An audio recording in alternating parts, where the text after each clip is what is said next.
I would like to point out the British Sign Language interpretation proceedings is available to watch on the Parliament Live TV. BSL interpretation will also be available for the Prime Minister's statement following PMQs. I now call Dr. Jamie Wallace. Mr. Speaker. Mr. Speaker, may I start by wishing you and all members a Happy New Year. Thanks to the heroic efforts of our vaccination programme and people coming forward up and down the country, we managed to ensure that families could still celebrate Christmas with over 34 million people now boosted. And I want to take the opportunity to say that anybody who has not yet done so should come forward and get boosted now. Mr. Speaker, this morning I had meetings with ministerial colleagues and others in addition to my duties in this House. I shall have further such meeting later today. Dr. Jamie. Thank you, Mr. Speaker. Sadiq Khan's TfL in tatters and the Welsh Labour Nationalist Coalition in Cardiff Bay, an unfunded devolved disaster. Mr. Speaker, does the Prime Minister agree with me that the great British public don't need to look back at the last UK Labour government to see what this opposition's answer to all our problems is, which is to bang at the doors of the Treasury demanding that the taxpayer bail them out of their own ineptitude and incompetence? Mr. Speaker, it's not just Labour's record in London or in Wales. Every Labour government in history since the Second World War has left office with unemployment higher than when they came in. And that's because only Conservatives can be trusted to deliver on the economy and on the people's priorities. And that is why, Mr. Speaker, this country now, thanks to the policies we have pursued, has the fastest economic growth in the G7. It now comes to the Deputy Leader of the Opposition, Angela Rayner. Thank you, Mr. Speaker, and a Happy New Year to you and the rest of the House. Mr. Speaker, over the Christmas break, the world lost a giant in the fight of equality and human rights, the great Desmond Tutu. And I would like to offer my condolences to his family and to the people of South Africa. And I'd also like to thank all of those key workers who have kept our essential services running over the festive period, particularly all those staff and volunteers working at vaccination sites and our amazing NHS staff working incredibly hard with incredibly stretched circumstances. But I know we're going to come on to that after PMQs with the Prime Minister. And I'd also like to thank the formidable Sue Gray, who I know has been busier than Santa over the festive period. Mr. Speaker, in October, the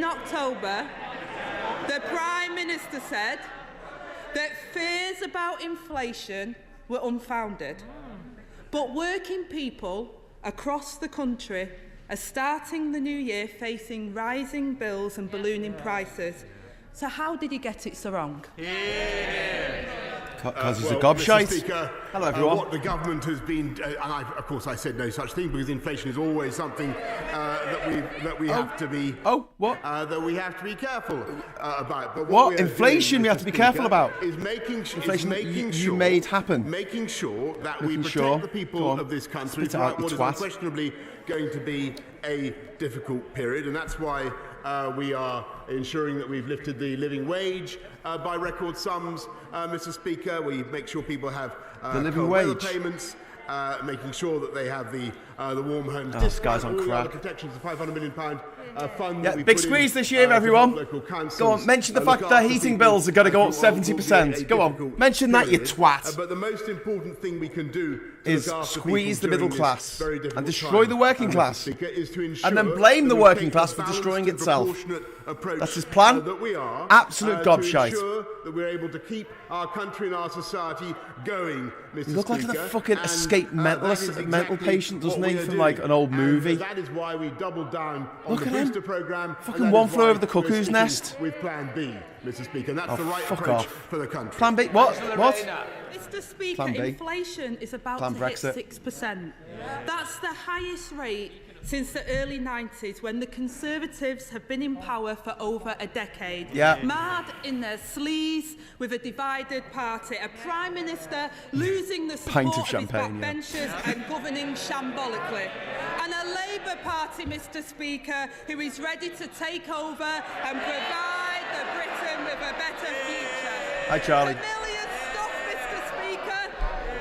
The Prime Minister promised wage rises would offset inflation. They haven't and they won't. Nope. Millions of British workers now face a further pay cut, and his Chancellor is handing them a tax hike. Yep. What will the Prime Minister do to get a grip of this?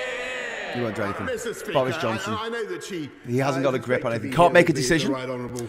He's not only useless, he's lazy. He's a lazy Prime Minister. He's a lazy son. He spent 10 days over Christmas while cases were soaring. He spent on holiday. But what we are focused on, Mr. Speaker, is delivering jobs for the British people. What? Jobs. This is the classic Nazi ideal. Jobs. We're creating jobs. Before the pandemic began, What? Mr. Speaker. What?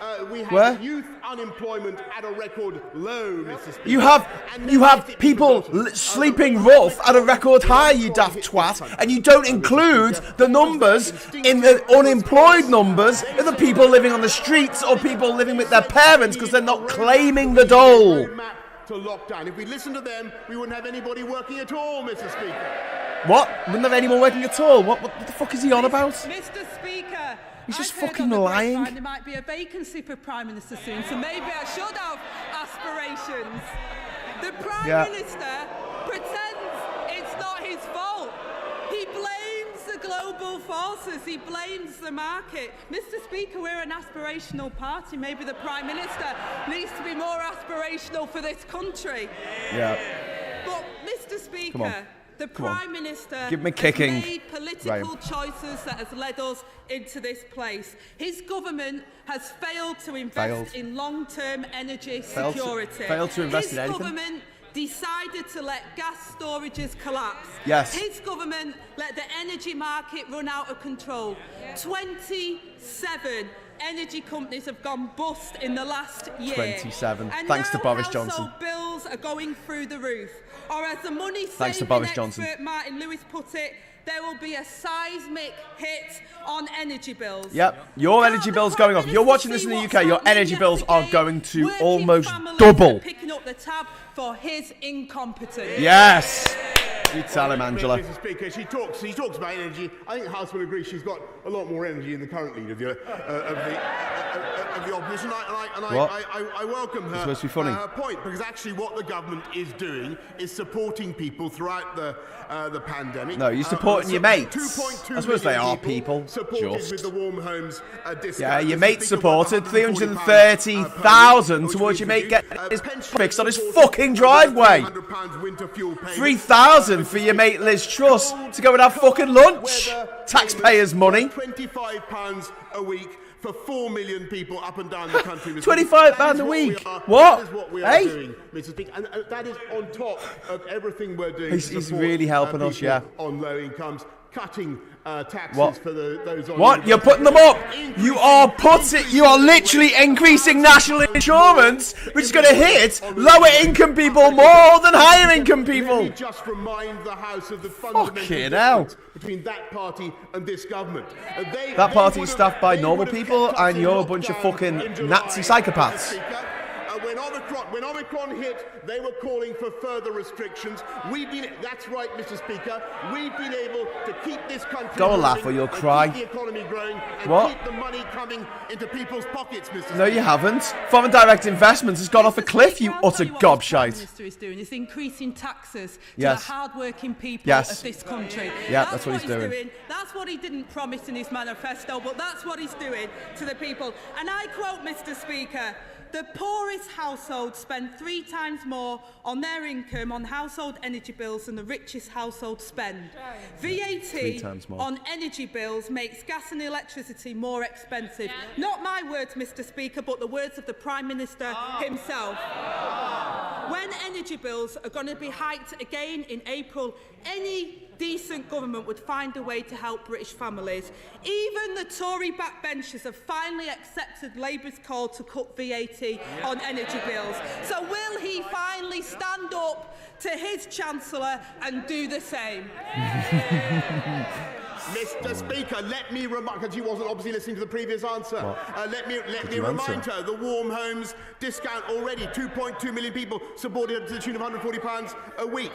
Pensioners supported with £300. £142, you just changed that. It was £125 a minute ago. Get your fucking numbers right, you gobshite. For 4 million people, and they now have the... But the thing is that I didn't... she did too. Campaign for what? She campaigned to remain in the EU. Oh yes, she did. What's this got to do with anything? Cheap to come to this country, what? to this House of Commons and say that they want to cut VAT on fuel when everybody knows, and he did too, Mr. Speaker, everybody knows full well it would be absolutely impossible if they were to do what Labour would do. That is not true. Go back into the EU, remain aligned with the EU. We were the ones who forced the EU to bring in a minimum VAT tax. We did that to stop Polish companies undercutting ours. So, Prime Minister, how's it going? Are you okay?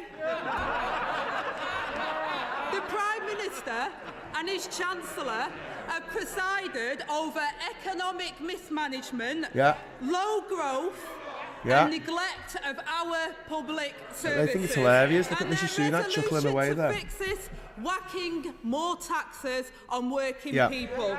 More taxes. The tax rise high tax, high spend, soaring Tories. Energy prices, and the average family faces a hit of £1,200.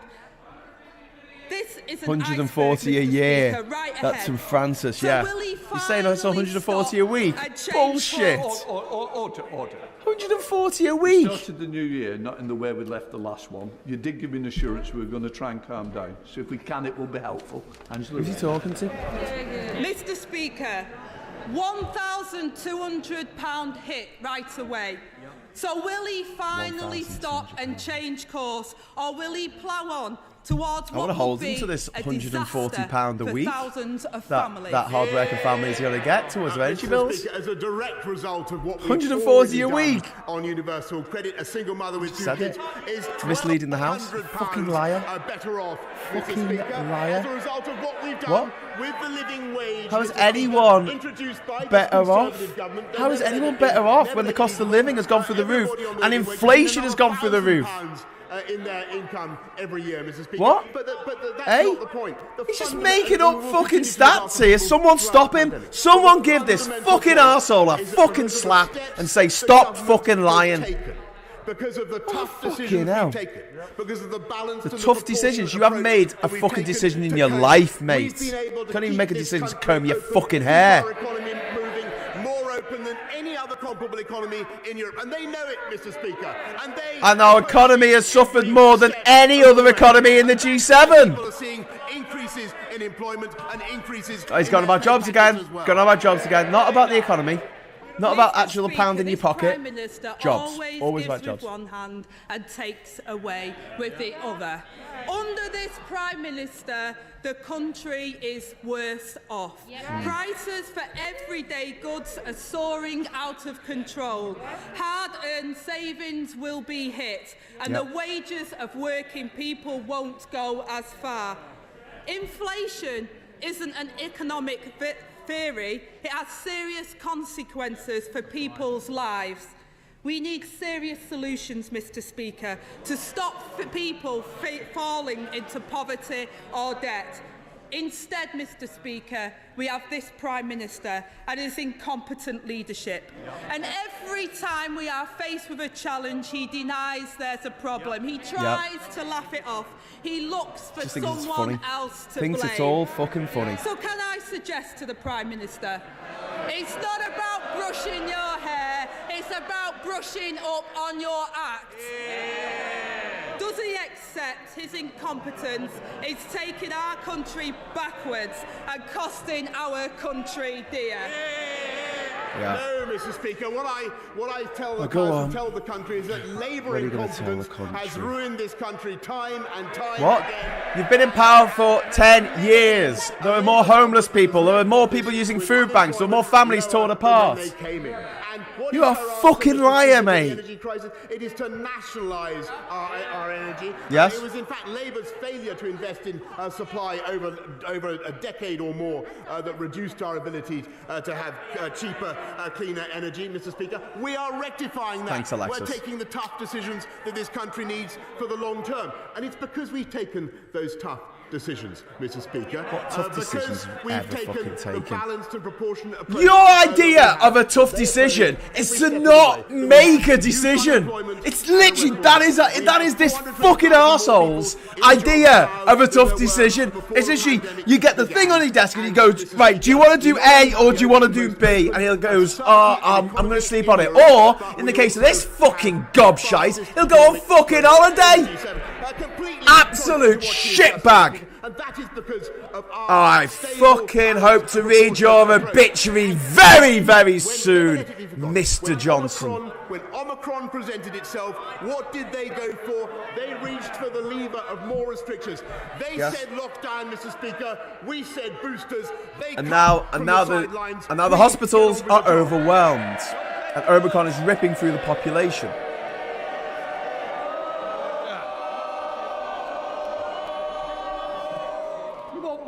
You won't get more at this rate, will you?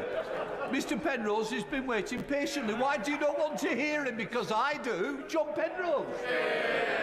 Don't like Thank Lindsay you, Hoyle. Mr. Speaker. The biggest factor driving up our fuel bills and cost of living is the skyrocketing international price of gas, which is currently dancing to a tune set in Moscow. Also affecting other countries? Will the Prime Minister agree with me that Labour's short-term proposals to shift the burden from bill payers to taxpayers won't address this fundamental underlying problem at all?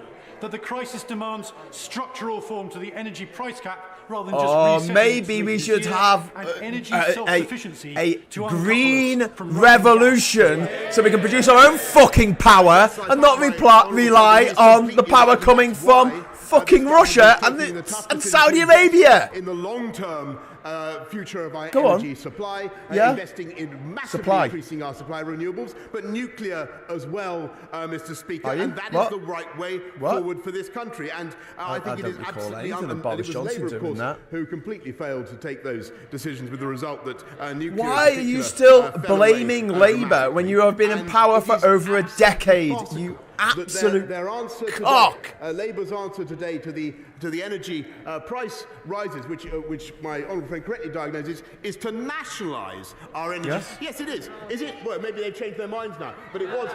No, it should fucking nationalise it. Should nationalise the fucking trains as well. Bring them under some semblance of order, so we don't have the highest fucking energy bills and the highest fucking rail fares in the fucking world. Mr. Speaker, can I wish you, colleagues and all staff, a good new year?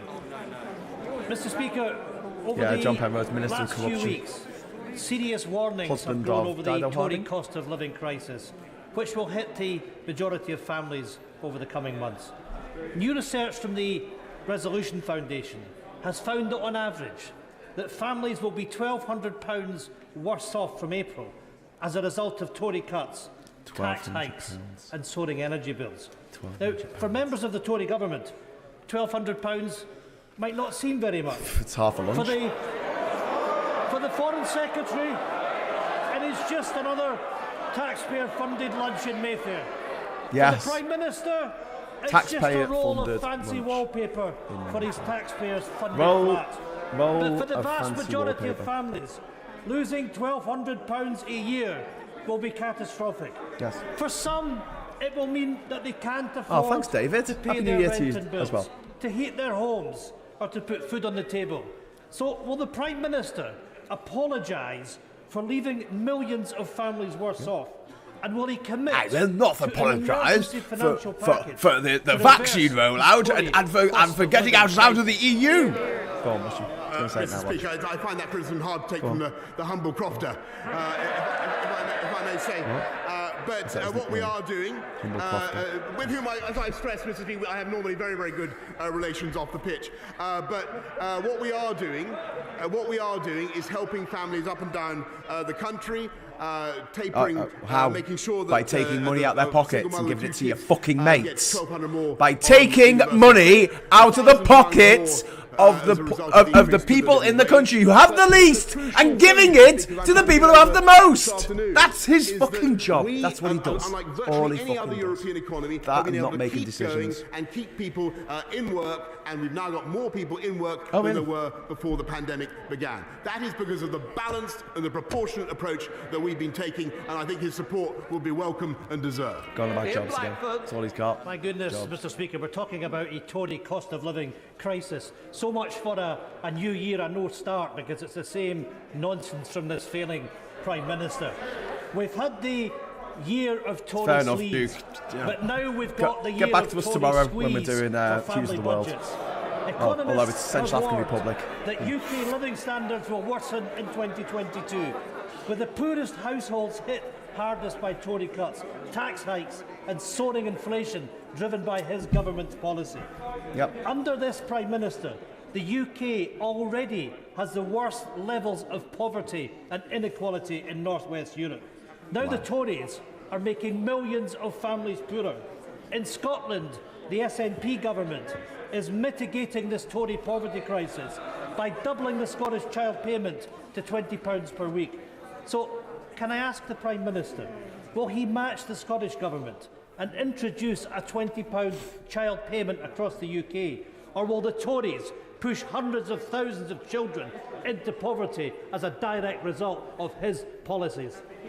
Yes, Mr. Speaker, he's talking, I'm afraid, total nonsense. And this is a government that is absolutely determined, as I've said throughout this pandemic, to look after, particularly to look after the poorest and the neediest, which is what the Chancellor did with all his packages were extremely progressive in their effect. And when I came in to office, we made sure that we uprated the local housing allowance, because I understand the importance of that allowance for families on low incomes. We're supporting vulnerable renters. That's why we're putting money into local authorities to help families up and down the country who are facing tough times. But his fundamental point is wrong.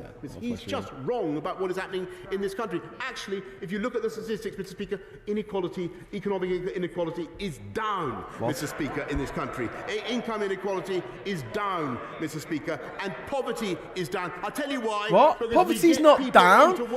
There's more people going to food banks than ever before. They're giving out millions of parcels of food every fucking day. Thank you, Mr. Speaker. The London Borough of Bromley has achieved the fastest and most significant improvement in children's services of any local authority in England. Much of that credit is due to its exceptional Chief Executive, Mr. Adi Adetosoye. Will my right honourable friend join me in congratulating Mr. Adetosoye upon his appointment as a Commander of the British Empire in the New Year's Honours List, and congratulate the Conservative majority on the Council on delivering the only debt-free council in London? The only incredibly rich, the richest council included in that list, Mr. Speaker, but it is no surprise to me that Bromley runs such a tight ship. I've been familiar with Bromley over many, many years. He and I have campaigned there together, and I commend particularly Adetosoye. Hey, would the Prime Minister like to say congratulations to himself and to us for being so awesome? Yes, I would, sir. Oh, I missed that joke. Happy New Year, Mr. Speaker. Mr. Speaker, I'm sure the Prime Minister will want to join me and my Liberal Democrat colleagues all 10 of them in welcoming the new member for North Shropshire. All 11 of them. Mr. Speaker, people's already high heating bills are about to jump by over 50%. With average energy bills rising by nearly £700 a year. Wow. Gas price rises will push millions more families into fuel poverty, when we know many are already afraid even to open their heating bills. Yep. Does the Prime Minister accept that he could be doing much, much more than he is doing to prevent millions of people going hungry and cold this year? I'm cold. While he remains, for now at least, in the warmth and comfort of number 10. I don't have a radiator on in this room because it's so expensive. I welcome the Honourable Lady to her place. So I got my hoodie on. But really have my coat on as well. I think balls was the word. I think You were right first time. I think I can... Yeah, 95 wins. Completely agree. It should be excellent. Should be the order of position. Excellence. Just leave it at that. The Empire. I simply Shit it. advise the House to go back over what I had just said about all the protections we're putting in place already. The winter fuel payments, the warm homes allowance, what we're doing to support pensioners, the £620 million we're putting in to support local councils. Vaccine rollout. EU. I don't agree with anything. Sorry, I was just translating. Thank you, Mr. Speaker. Hospitalisations in London have peaked, so the Prime Minister was absolutely right to hold his nerve on new restrictions. They've peaked. Might be a bit early to be saying that so confidently. Permanent and dangerous staffing shortfalls in nearly every specialty. And will he end the cycle whereby those shortfalls continually threaten not just patient care, but sometimes even our freedoms by overhauling workforce planning, by backing Baroness Cumberledge's amendment to the health bill in the House of Lords, coming to work with his neighbour in Downing Street and making 2022 the year we finally solve this problem? Mr. Speaker, I think my right honourable friend's amendment may have re-emerged in another place, and I thank him for. He knows a great deal about this issue, and I understand what he's trying to do. We are taking, for the time being, a different approach, which is record numbers of people working in our NHS, more than ever before. 5,000 more doctors this year than last year. What? 10,000 more nurses, Mr. Speaker. 10,000 more nurses. The investment that this House voted through. There's 100,000 vacancies in the fucking NHS, thanks to this clown. Roberts. Alright, just gonna have one more question. My mother, Dr. Nancy Saville, was diagnosed with dementia just before Christmas. She had a stroke a year ago. I was called to sit with her in hospital on Monday because of a COVID staff shortage, but I fear that myself, like many of our constituents, in similar circumstances, are likely to be separated indefinitely when she is moved into an EMI nursing home. John's campaign has successfully campaigned in every UK nation that people disabled by dementia have a special need for person-centred care, and that under the Equality Act 2010.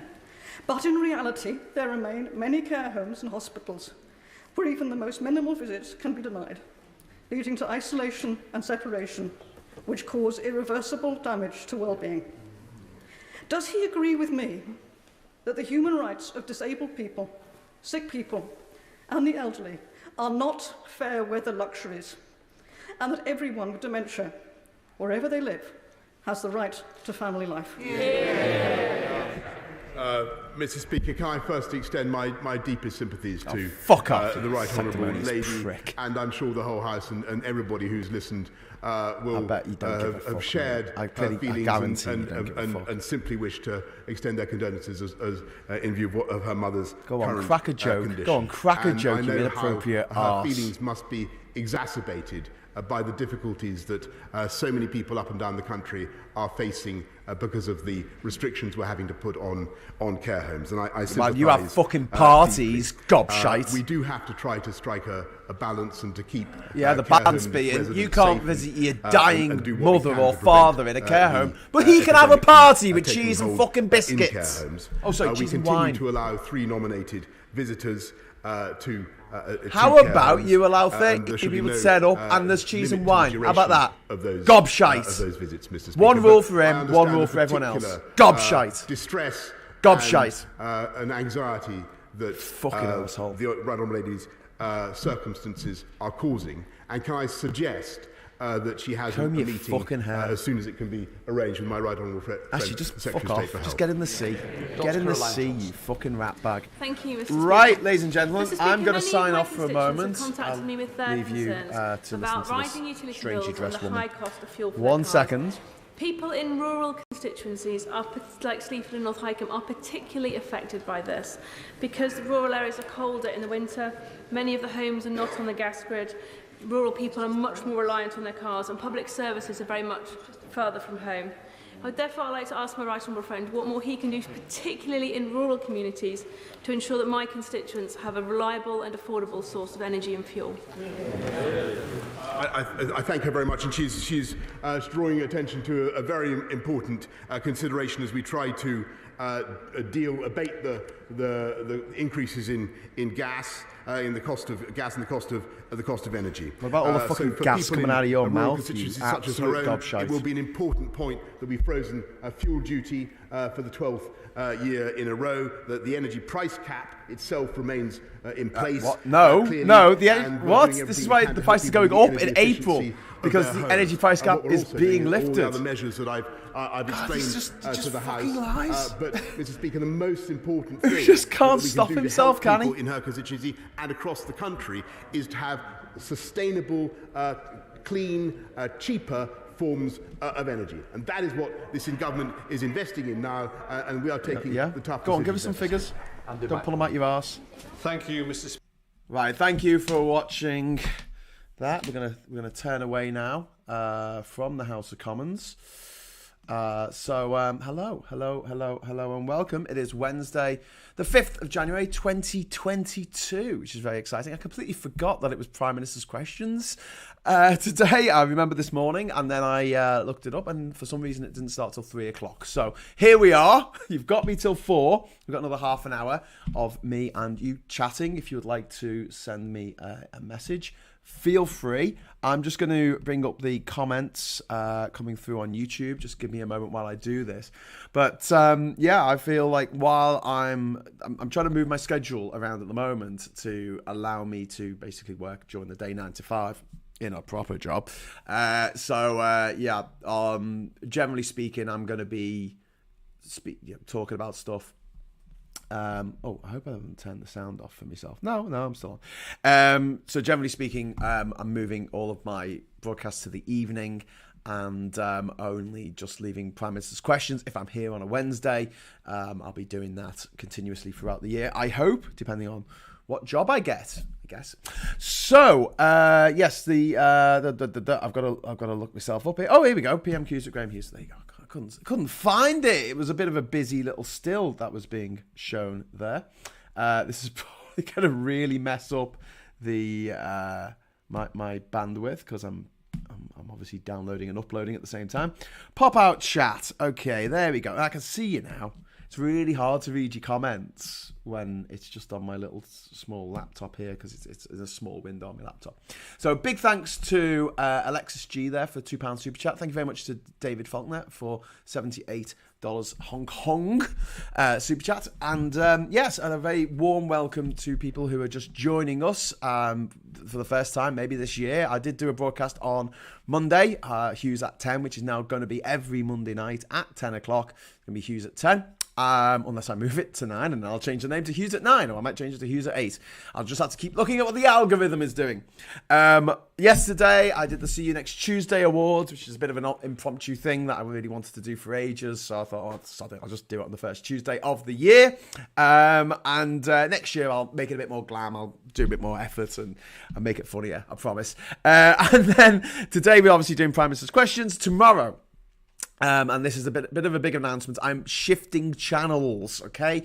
Because I don't want to talk about myself too much, because obviously we need to talk about what the dickhead Prime Minister's been talking about today. But I feel like I really need to separate my channels into 4 different channels. My channel at the moment, Graham Hughes, is now become Graham Hughes Politics, and I'm just going to be uploading political content on here. It's going to remain all of my politics stuff. My travel stuff, which is quite, I see it as just part and parcel of the same thing, but it's really not. I guess it's like if Michael Palin had a YouTube channel and he kept on interrupting his travel stuff with Monty Python stuff, you'll be like, why are you putting this Monty Python stuff in the middle of travel stuff? I just want to watch travel stuff. And also this affects what videos are recommended to you once you watch your video. So I've got 4 channels now. I have Graham Hughes Politics, which is the one that you're watching at the moment. I have made a new channel called Graham Hughes Travels. It has no subscribers at the moment. Only just made it. I don't think it's even got a backing background at the moment. A backing picture, sorry, the banner picture. But the link to that channel is in the description of this video if you're watching us on YouTube. So please, please, please link to that and subscribe, because otherwise you're not going to get a notification tomorrow when I do the first Hughes of the World of the year. In fact, the first Hughes of the World in September, where I left it off with Cape Verde, and we'll be exploring the poorest country in the world, as was. I think it's now been overtaken by Burundi, but the Central African Republic, a country that most people know very little about, and I have to confess I don't know that much about it either, but I'm going to try my best to get through the history of the place and tell you a little bit about it and what hope there is for the future of this essentially landlocked country in the middle of Central Africa, in the centre of Central Africa. It's called the Central African Republic. So that's on Thursdays. Now on Sunday I was going to go and see the band Wolf Alice. However, just found out this morning via electronic mail. Seems so old-fashioned now, doesn't it? Wow. I've just found out that they've postponed the tour because of Omicron. So obviously Wolf Alice are doing more about Omicron than the bloody government is at the moment. So as a result, I will be here on Sunday night. So 8 o'clock on Sunday, I will be here for Graham Hughes Films, and that's going to be another channel which is going to be all my film stuff. So I don't know if you know this, but I am a professional filmmaker. I shoot films, I edit films, I do all this stuff, obviously all this tech stuff I do myself, with a little bit of help from my friends, got to put that in there. Thank you very much for Daffy, who donated the microphone, and a Camel over in Singapore, who donated the mic box, the mixing box, which helps me on my way to being able to do this kind of stuff. And also thank you to all my patrons out there as well. So Graham Hughes Films is going to be another new channel. It's going to have to start with subscribers, starting at 0 again. But what it's going to be is once a week. It's going to have all of my short films. It's going to have my music videos that I've made or worked on the camera for. It's going to have a lot of my portfolio work on it, just as standard videos. But the live stuff is going to be once a week on Sunday nights. At 8 o'clock, we are going to have a deep dive into a particular director, or maybe a series of films, or maybe an actor that we want to put into the spotlight from the golden era of cinema. And we will then be heading over to the Discord server together, and watching one of the movies from that actors or directors. Yes, so we're watching it together and being able to comment and chat while we're watching the film. And it will be a film that's out of copyright, by the way. So before someone goes, Graham, you'll get sued, it's going to be a film that's out of copyright. So it'll be over 50 odd years old or whatever it is. So, but there are good films that are that old. So if you want to be part of Film Club, then you're going to have to subscribe to that channel as well. I haven't done the link because I've run out of time, but I will provide that tomorrow in Hughes the World, and I will also be putting links up on here, because obviously I can put up notifications status updates, can't you, now on YouTube? So I'll be doing that. Okay, that is the housekeeping over. So yes, I'm splitting into different channels for the different parts of what I do. So you're going to have politics, you're going to have travel, you're going to have films separate. Also Ginger Island, but we'll come back to that in March. That's on the back burner at the moment. We had some problems with Ginger Island in December, and I'm thinking what we might do is, if Marcus is up for this, have a chat with Marcus, talking about our experiences on the island, and doing that on a new channel called Ginger Island, which is going to have feature a lot of the edited content of my time on Ginger Island back in the day, but also mine and Marcus's time on the islands just last year, because I don't think anyone's going to want to sit through like 9 hours of Marcus's butt as he bends over and carves away at a work surface. So it's all good. Right. Okay. I'm going to go into the comments now. More numbers coming out of the brown hole, says Joni. Yeah, indeed. Joni says subscribe. Thank you very much, Joni. Just anyone watching this who can subscribe, please do subscribe. It will affect the numbers of people who end up finding out about the move for Hughes the World. But I do think this is the best way of doing this, because what I noticed is I was doing some corporate work, filming, and I was putting the videos on YouTube on an unlisted setting so that multiple people could watch it. It wouldn't be like, I could put it on my G drive, but my G drive's pretty full. So I just thought, well, I'll put it on YouTube. And I noticed that at the end of the video, right, it came up with Graham calls Boris Johnson an effing C, whatever. And I'm like, don't really want my clients watching that. So I'm finding out what I'm really like. Well, maybe they hate Boris Johnson too. So it'll all work out in the wash. But yeah, and I do think that it is a bit schizophrenic to have, sorry to use a loaded term there, but I do think it's a bit confusing, let's say, to have the travel stuff that I've done and the politics stuff on the same channel, sort of fighting for your attention, and the Ginger Island stuff, and then also anything I film as well. So there you go. Okay, so add links to the channel hub on your YouTube. I will do DimTR. I will definitely do that. RC, the PM is allowed to lie because the Speaker wants a lordship. I think someone mentioned that. Oh yeah, you did. Speaker wants his lordship to criticise the Tories too much. Yeah, RC, I completely agree. So, just talking about that particular Prime Minister's question time. Hang on, this mic is not... Is this on the right... Oh. I don't know if the mic's on the right setting. I don't know if you're hearing me all right, but if you're not, I apologise. I don't want to flick the switch on the back, and just in case I put it to the wrong setting and it sounds like I'm in a big echoey chamber. Anyway, so a big echoey chamber like the House of Commons behind me. But yeah, Boris Johnson, first Prime Minister's questions of the year, up against Angela Rayner. I don't know how well some of the punches landed once again. I mean, I always say this about Keir Starmer and Angela Rayner as well. It's quite hard to get the Prime Minister in a situation where he feels like he should apologise for anything or backtrack or whatever, or publicly say, yeah, well, we messed up there, we need to do something else. But what I thought Keir Starmer is learning to do quite effectively, he gets him wound up. He really gets Boris Johnson under Boris Johnson's skin. And the more Boris Johnson attacks and gets angry and starts raging, the more the real Boris Johnson is revealed. And the real Boris Johnson is a sick piece of shit who would climb over his own children to get out of a house fire. He's that type of person. He's absolute fucking scum. Inbred scum, maybe. I don't know. The posh neo-aristocrats, they have their own way of doing things. But this is a man to whom no one has ever said no.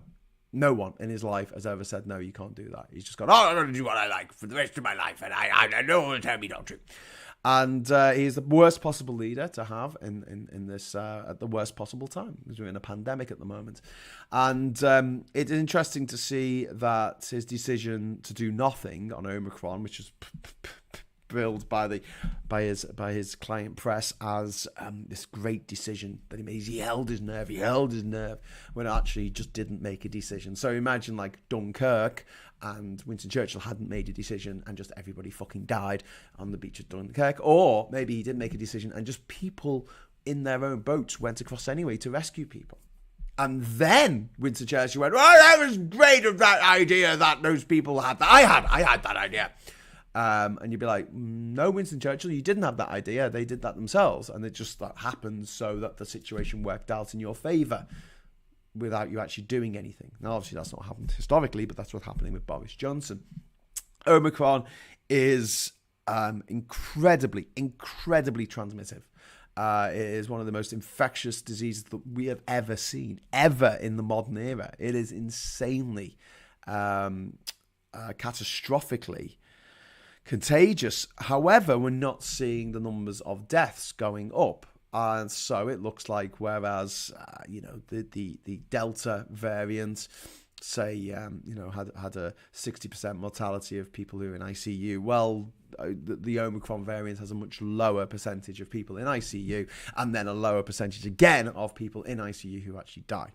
So it seems to be a milder form of COVID. That doesn't mean it's not still deadly. It obviously is. We're losing 100 people a day at the moment, which is, a lot of people to lose every single fucking day. And whereas I agree that we can be a bit more we don't need to be as locked down as we were last year. And, so many of us were going stir crazy, being stuck in under house arrest. And I get that. But at the same time, the fact that we completely gave up trying to have any regulations in the summer, we got rid of face masks, we had no kind of system in place for when the kids went back to school to allow circulation of air in the school.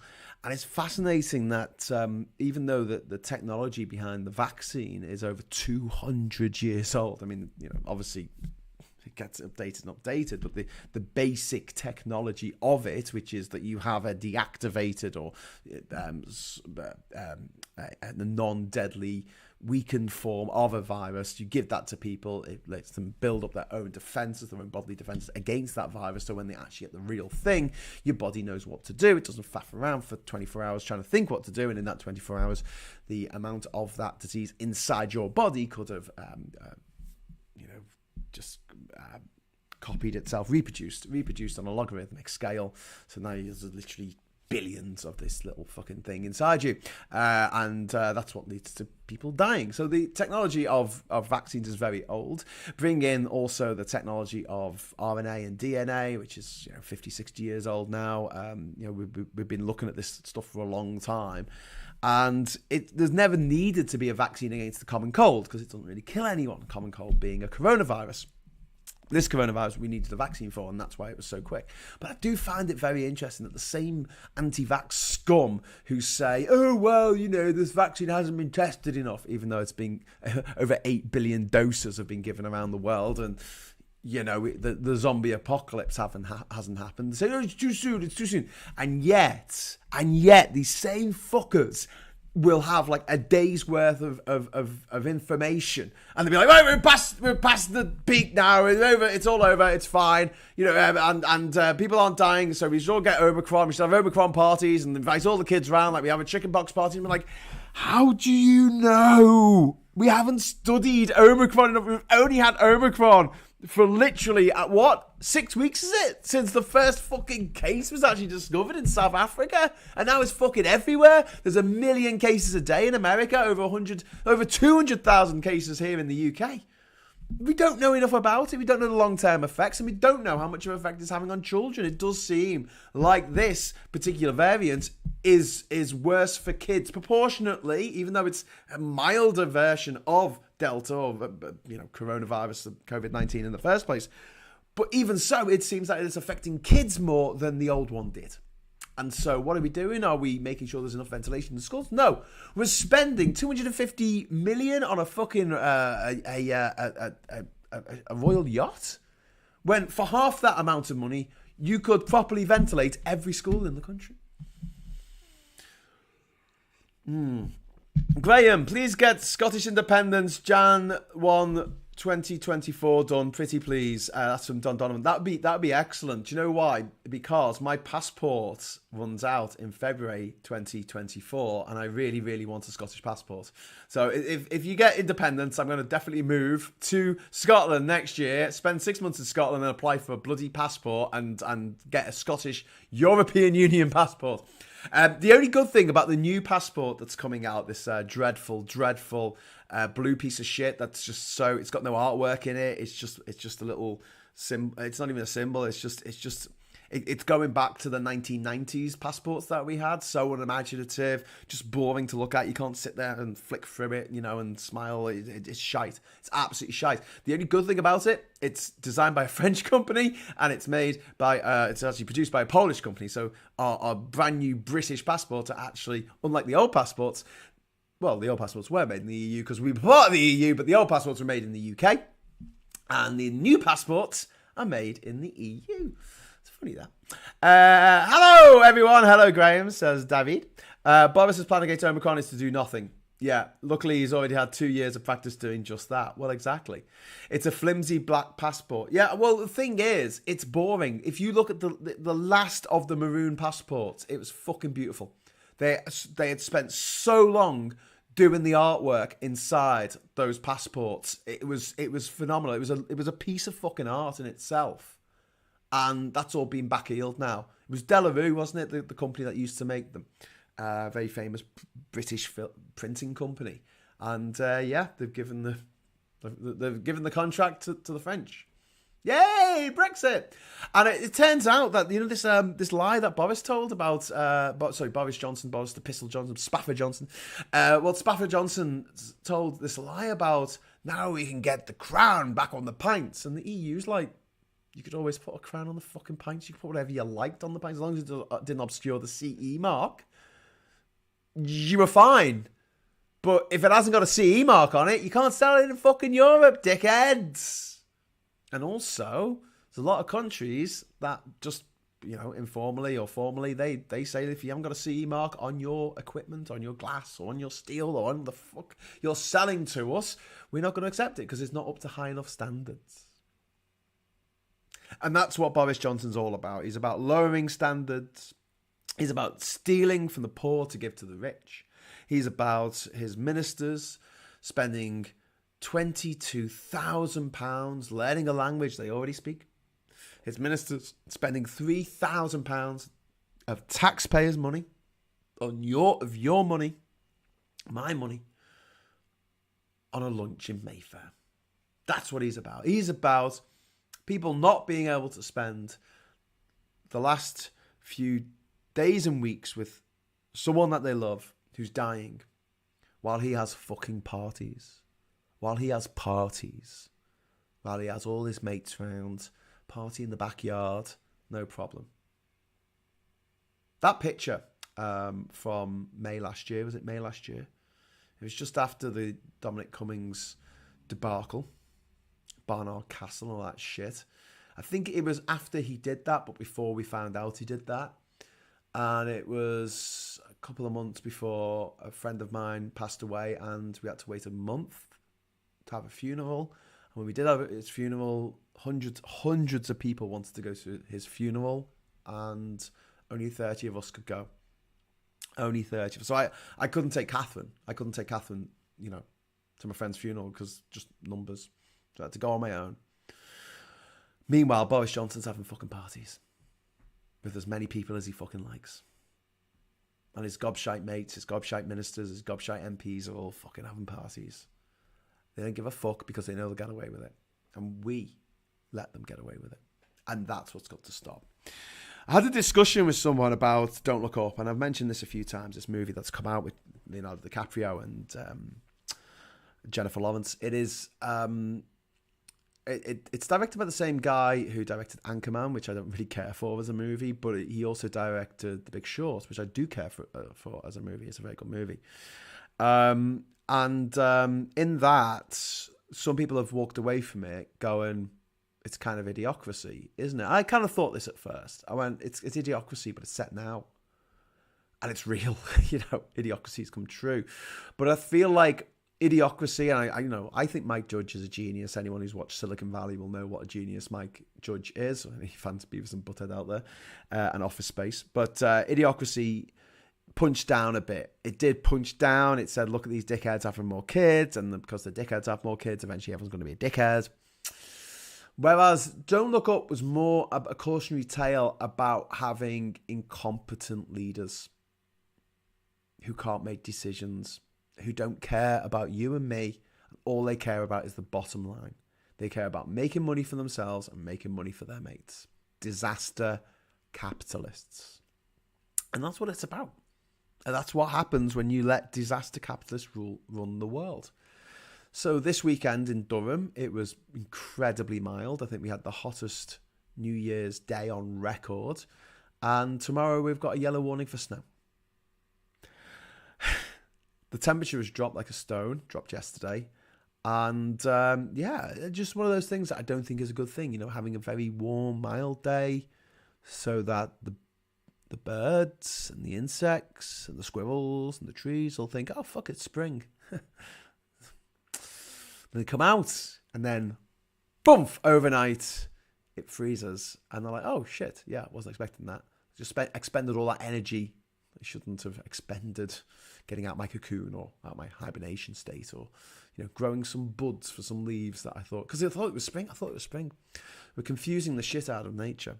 Another discussion that I had recently was about the Gaia theory. This was something that was put out by James Lovelock. Was his name James Lovelock? He's still alive, you know. He's about 101 years old. And he was a scientist. Still is a scientist, I guess. Retired now for a long time. But in the 70s, he postulated this idea that the Earth could be seen as a living organism, a self-regulating living organism. And it's it's a little bit woo. But at the same time, I do find it incredibly good timing that at the beginning of the most crucial decade that mankind has ever faced for the future of life on this planet, not just humanity, but life on this planet. And mark my words, the rich will be fine. The rich are going to be fine. If you're not rich, you're fucked. Every single day that we pump more CO2 in the atmosphere, every time the ppm, the parts per million, increases by one, and what are we now at, 450? Every time it increases, so does the likelihoods of your children and your grandchildren dying violent deaths. That's the reality of it. That's the situation that we're in at the moment. And I do find it interesting, and I'm sure it's just coincidence, what is it, like 3 coincidences and you've got yourself a religion. But I do find it fascinating that at the beginning of the 2020s, we find ourselves gripped by a global pandemic for which there is a vaccine, an effective vaccine. And yet, the dickheads, the very same dickheads that deny climate change are the ones not getting the vaccination. They're the ones who are dying. And we see time and time again, these conservative talk show hosts in America. I listed about 10 of them last night when I was doing the See You Next Tuesday Awards. All brown bread. Dead. Because they wouldn't get the vaccine. Didn't have to die. There was a mother in the news the other day. She was 29. She's left behind 3 children. She wouldn't get vaccinated. Don't die from stupidity. Wasn't that like the slogan in the 1980s about AIDS? It said, "Don't die of ignorance." Well, it's not ignorance anymore. It's stupidity. Don't die of stupidity. COVID. Don't die of arrogance, thinking that you know more than your GP about health. But all of this comes into focus because the people in charge are so busy destroying everything that we liked about this country and everything we like about this planet. And that is it, that they are disaster capitalists because they will all make a fucking mint. As we've seen in the pandemic, we've seen Richard Branson and Elon Musk and Jeff Bezos in particular, just their profits going through the fucking roof. Disaster capitalists. And we see it with Johnson and all his cronies. They're making fuckloads of money. 37 billion put aside. 37 billion taxpayers' money put aside for track and trace. Didn't fucking work. Where's the money, Boris? Where's the fucking money? Gaia Lovelock. Yeah, it's James Lovelock. I said that, didn't I? Graham, you knew Anne Widdecombe started a career on ITV chasing British prostitutes on a reality show. There's evidence on YouTube. Poor prostitutes. I think she was a politician before then. She was a politician in the 90s. But yeah, she's a horrific human being. Anne Widdecombe. She's one of the worst. Although there's a lot of competition running the world right now at the worst possible fucking time. And at the moment, Jair Bolsonaro is currently in hospital. He's got a blockage in his arse because he's full of shit. Something to do with the attempted assassination of 2018, I think. But, I don't give a fuck if that guy, if I'm forced to read as a obituary next week. In fact, I might do a little dance. I might dance a fucking jig. Because that bastard is responsible for burning down the rainforests.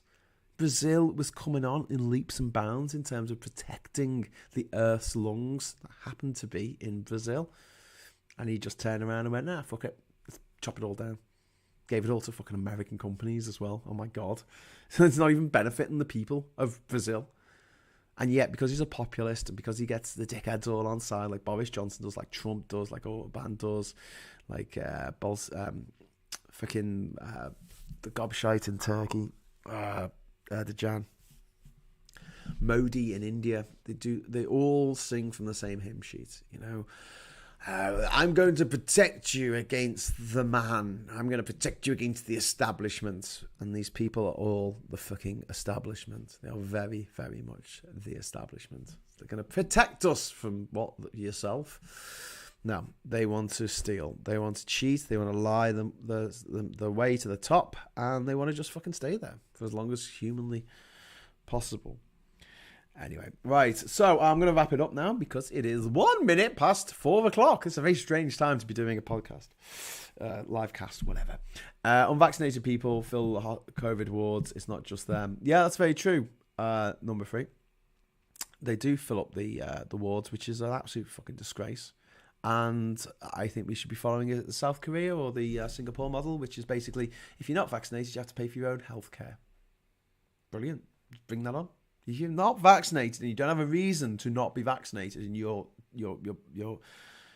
clogging up the ICU with your worthless hide, then fuck it. Charge them £30,000 a day.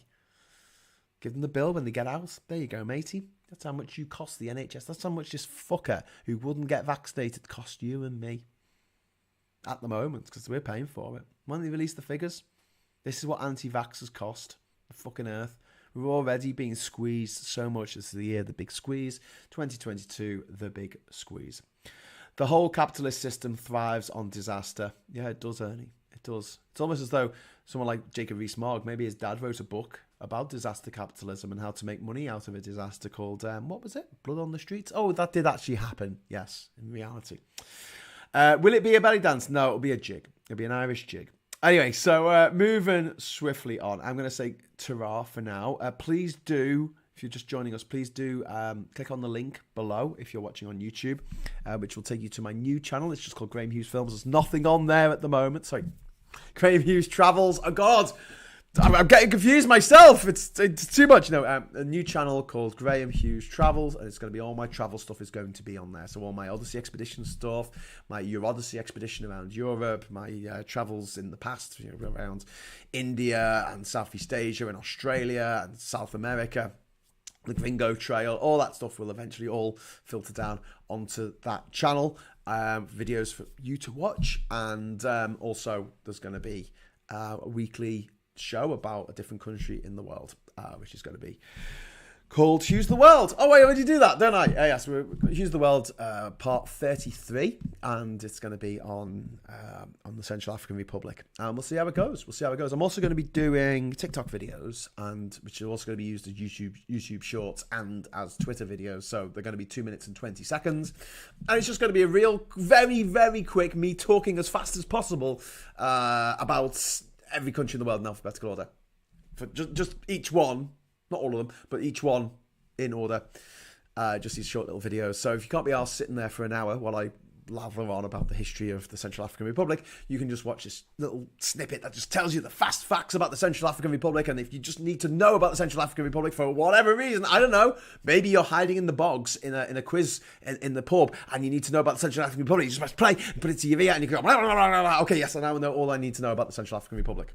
Not all you need to know. You can't get that information out in 2.5 minutes about anywhere. But yes, I'll give you the fast facts and some funny, interesting stuff that you probably should know about these different places around the world. And they'll be going out throughout the year, and obviously they'll be on my Graham Hughes Travels page, and you will get a notification if you are subscribed. So please subscribe, please like, and also something I want to stress before I go. I'm going to bring up the splash screen now of my wonderful patrons and YouTube subscribers, not YouTube subscribers, what's it called? YouTube members. And thank you very much. I need to update this list because some people have dropped off and some people have joined. So I will update this list over the next week. But one thing I want to say is, at the moment, we've just got it where, you know, anyone can just basically use the Discord server. But if we're going to be doing dedicated quizzes, if we're going to be doing movie nights, games nights, all that kind of stuff, it is going to move to a model where to get into those rooms, you will have to be a patron. You have to be a what's it called? A YouTube member. It's only £3 a month. On the lowest rung, but yeah, if you do that would be really cool. So thank you. All right, so I will see you tomorrow, I hope, at 10 o'clock, or you'll see me at the very least. And then on Sunday 8 o'clock we'll be starting Graham Hughes' film club, and I'm going to talk to Glasgow about what film we're gonna watch, because I sort of said, well, I'm not going to be there, so put any film you like on the Discord server, and he said okay, but I need to talk to him today and say, oh, well, I'm actually going to be here, so who should I talk about? So I'll pick a director that I like, and we'll have a natter about him. Maybe Billy Wilder. Would that be good? It's number one. Any takes on Billy Wilder? Okay, I can hear Charlie. Anyway, it seems fair. The right wing love banging on about the cost of the taxpayer, so let's charge the unvaccinated. Well, exactly, Roger. Don't see the problem. I'll join that channel. My lovely ginger lad kisses my European hero. Oh, thank you very much, David. You are far too kind. But yes, please join that. Subscribe to that. It won't cost you anything, but it means that my life will somehow become a little bit more organised in this new year of 2022. So until tomorrow, Brokeback Mountain. No, it's going to be nothing that's copyrighted still. So older movies have come out of copyright now, quite a lot of them actually, so we can watch them and not get into trouble for streaming them on our own little stream service.